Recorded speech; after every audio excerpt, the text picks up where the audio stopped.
একজন উচ্চপদস্থ পুলিশ কর্মকর্তা, ডিআইজি বাবা। পরিপাটি বাড়ি, সম্মান, শৃঙ্খলা।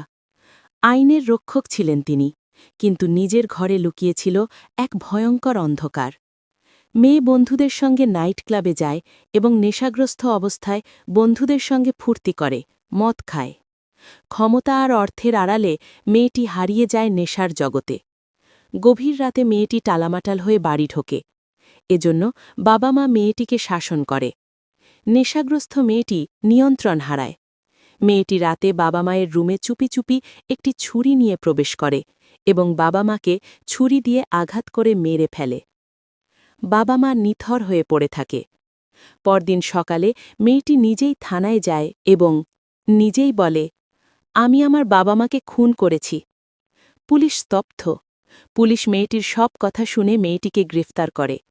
কেস কোর্টে উঠলে জজ সাহেব ঘটনার সত্যতা পেয়ে রায় ঘোষণা করে মেয়েটিকে যাবজ্জীবন কারাদণ্ড দেন।